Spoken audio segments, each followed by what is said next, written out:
Hello students, this is Praveen and you are watching my YouTube channel Physics a Step Ahead। प्यारे बच्चों, आज जो मैंने problem चुना है ये प्रॉब्लम SS क्रोटोव का प्रॉब्लम है 1.7 और ये बहुत ही खूबसूरती से डिजाइन किया हुआ प्रॉब्लम है जिसमें मल्टीपल कॉन्सेप्ट्स इस्तेमाल किया गया है और अप्रॉक्सीमेशन भी इस्तेमाल किया गया है। सबसे पहले हम लोग इस प्रॉब्लम को एनालाइज करते हैं और फिर देखते हैं कि इसमें क्या क्या कॉन्सेप्ट्स इन्वॉल्व्ड हैं और हम लोग इस प्रॉब्लम को फिर सॉल्व करेंगे। लेट अस सी। प्रॉब्लम कह रहा है कि एक स्फेरिकली कनकेव सरफेस है आर रेडियस का, है ना। तो एक यहां पर हम लोग कनकेव सरफेस डिजाइन करते हैं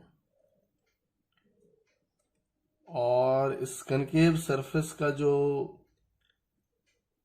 एक्सिस ऑफ सिमेट्री है वो वर्टिकल है ना, और इसका रेडियस ऑफ कर्वेचर आर है। अब कह रहा है कि इस सरफेस के नजदीक से इस एक्सिस ऑफ सिमेट्री के बिल्कुल नजदीक से एक बॉल को ड्रॉप किया गया है। मैं यहां पे अलग से इसको दिखाता हूं। ये हमारा एक्सिस ऑफ सिमेट्री है, बिल्कुल इसके नजदीक से यहां नजदीक में एक बॉल को ड्रॉप किया गया h हाइट से, and that h is given as r/8। तो ये बॉल वहां से स्ट्राइक करेगा इस सरफेस को और कोलिजन इलास्टिक है, और स्ट्राइक करने के बाद जो वहां से वो रिबाउंड होगा, तो रिबाउंड होकर के वो वापस इस लोएस्ट पॉइंट पे गिरता है, यानी इस पॉइंट पर आकर के स्ट्राइक करता है, बीच में कहीं नहीं। तो क्लियरिटी के लिए मैं इसको यहां इसके नजदीक ना ड्रॉ करके थोड़ा दूर ड्रॉ कर रहे हैं, यहां ये पॉइंट।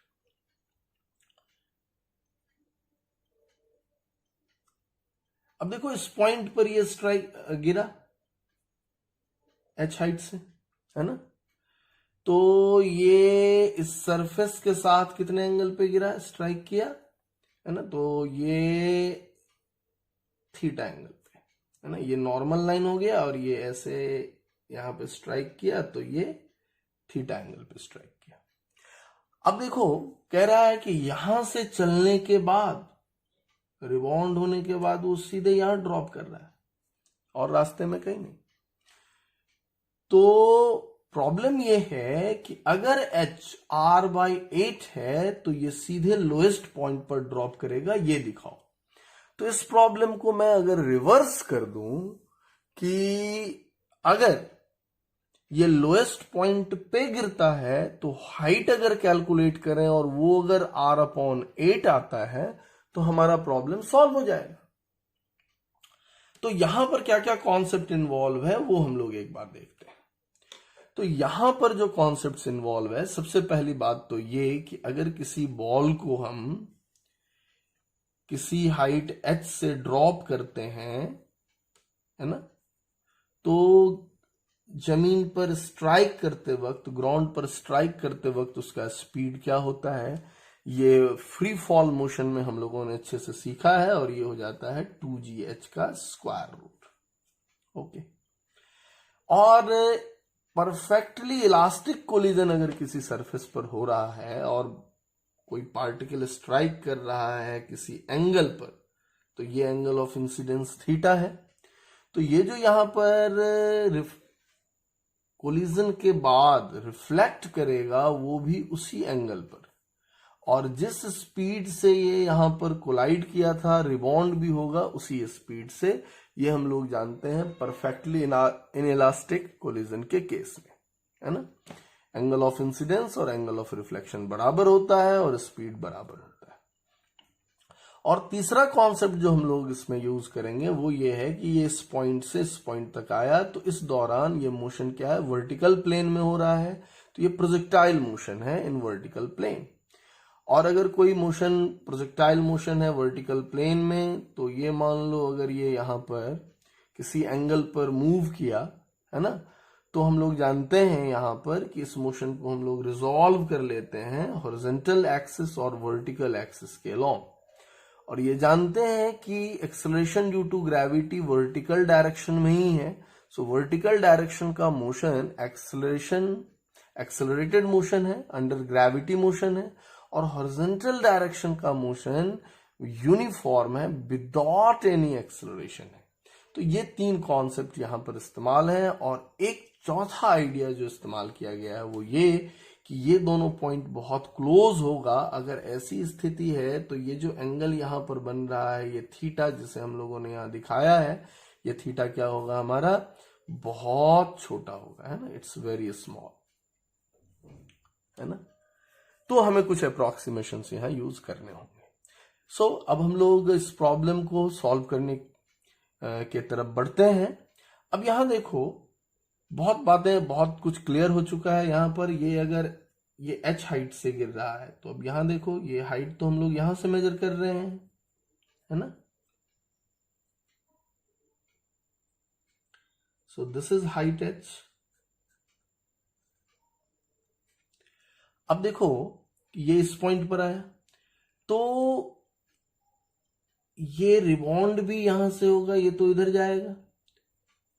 तो ये जिस स्पीड से, सपोज करो यहां पर ये v स्पीड से स्ट्राइक किया इस सरफेस को, तो रिबॉन्ड भी होगा v स्पीड से। और नॉर्मल, इस सरफेस पर नॉर्मल के साथ कितना एंगल बना रहा है वेलोसिटी का लाइन, थीटा। तो रिबॉन्ड भी होगा कितने एंगल से, थीटा एंगल से। इसका मतलब ये हुआ कि यहां पर वर्टिकल के साथ जो ये प्रोजेक्टाइल यहां से चला उसका कितना एंगल हो गया, ये एंगल कितना हो गया, theta plus theta, that is 2 theta. Very simple. Now अब ये देखो कि यहां पर जो ये यहां से चला और इसको आना है यहां, तो ये देखो कि ये एंगल अगर थीटा है ना, तो इस पॉइंट का कोऑर्डिनेट क्या होगा अगर हम इस पॉइंट को ओरिजिन कंसीडर कर लें, है ना। तो हम लोग देखते हैं कि इस पॉइंट को ओरिजिन लेते हैं तो एक्स कोऑर्डिनेट ये हो गया और वाई कोऑर्डिनेट ये हो जाएगा, है ना।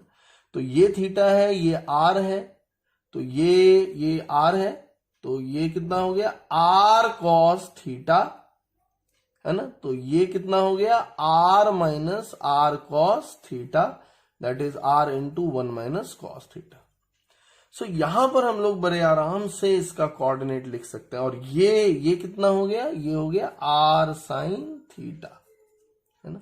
तो इस पॉइंट का कोऑर्डिनेट हो गया, एक्स कोऑर्डिनेट हो गया हमारा आर साइन थीटा, और वाई कोऑर्डिनेट चूंकि ये ओरिजिन है, ऊपर है, और हम लोग इस लाइन से नीचे आ रहे हैं, है ना, तो ये नेगेटिव कोऑर्डिनेट हो जाएगा minus r 1 minus cos theta. अब देखो कि यहां पर एक अप्रोक्सीमेशन हमें लेना होगा, and that approximation is theta is very small. और अगर थीटा बहुत छोटा है तो हम लोग लिखते हैं साइन थीटा, जहां भी इस्तेमाल होगा वो ऑलमोस्ट थीटा हो जाएगा, और जहां कॉस थीटा होगा वो भी ऑलमोस्ट ये ऑलमोस्ट 1 हो जाएगा। ये फर्स्ट ऑर्डर अप्रोक्सीमेशन है। तो यहां पर हम ये कह सकते हैं कि ये जो x हमारा है वो कितना हो जाएगा, आर थीटा, और ये कितना हो जाएगा, तो ये ऑलमोस्ट 0 हो जाएगा, है ना। अब गौर करते हैं हम लोग कि इस प्रॉब्लम को कैसे सॉल्व करेंगे। तो ये असल में यहां से रिलीज किया गया था बॉल को, और वो ड्रॉप होकर के यहां तक आया, तो आया तो यहीं तक, लेकिन ये हाइट h से तो कम है, बट ये जितना कम है यहां पर, ये देखो, ये इस डिस्टेंस को हमने क्या माना है, r into 1 minus cos theta, that is almost 0। तो ये लगभग किसके बराबर होगा, h के बराबर ही होगा। सो ये जो हाइट होगा ये भी ऑलमोस्ट कितना हो जाएगा, h ही हो जाएगा। तो ये जिस स्पीड से स्ट्राइक करेगा सरफेस को, वो स्पीड कितना हो जाएगा, that speed will be 2gh का स्क्वायर रूट, है ना। ओके, और ये अब अगर हम इस मोशन की बात करें तो ये तो थीटा। अब यहां देखो क्या हो रहा है कि इस प्रोजेक्टाइल को अगर हम लोग गौर से देखें तो ये तो बहुत क्लोज है ना, तो बहुत क्लोज है तो इट इज ऑलमोस्ट हॉरिजॉन्टल, है ना। और तुम कह भी रहे हो यहां पर कि ये जो y कोऑर्डिनेट है ये अगर 0 है तो ये अगर 0 है तो ये हॉरिजॉन्टल ही रह गया प्रोजेक्टाइल अप्रोक्सीमेशन में। तो अगर मैं इसके प्रोजेक्टाइल मोशन की बात करूं तो ये प्रोजेक्टाइल मोशन कैसा हो रहा है वो देखो, ये यहां पर